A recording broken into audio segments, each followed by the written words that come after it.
Hukumat tomonidan yaratilayotgan shart-sharoitlar va imtiyozlar ba'zi hamyurtlarimiz uchun mo'may daromad manbaidek ko'rinayotgani achinarli hol albatta.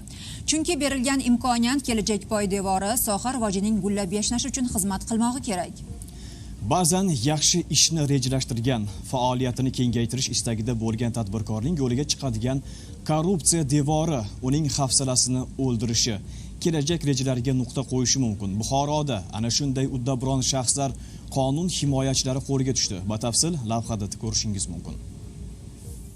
Departamentning Buxoro viloyat boshqarmasi va Davlat xavfsizlik xizmati viloyat boshqarmasi xodimlari hamkorligida tadbirkorlik subyektlarining manfaatlarini himoya qilish borasida tezkor tadbir o'tkazildi. Tadbirda Romitan tumanida faoliyat yurituvchi mas'uliyati cheklangan jamiyati ishchisi, 1987-yilda tug'ilgan fuqaro hamda tumandagi Afrosiyob mahallasida yashovchi fuqarolar o'zaro til biriktirib, mo'may foyda ko'rishni maqsad qilishdi.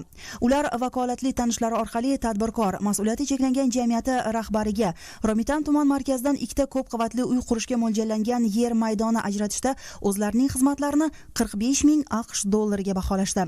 Nafs mezonlarini ayni shu suhbatda buzgan qonunbuzarlar Buxoro shahar Islom Karimov ko'chasidagi parranda oshxonasida 22.500 AQSh dollarini oldindan to'lov sifatida olayotgan paytda pora bilan ushlandi.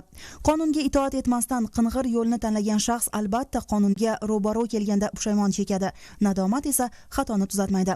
Mazkur holat yuzasidan departamentning Buxoro viloyat boshqarmasi tomonidan fuqarolarga nisbatan O'zbekiston Respublikasi Jinoyat kodeksining tegishli moddalari bilan jinoyat ishi qo'zg'atilib, hozirda tergov harakatlari olib borilmoqda. Bu kun Zilola Xudoyqulova, Abbos Nabiyev, Buxoro.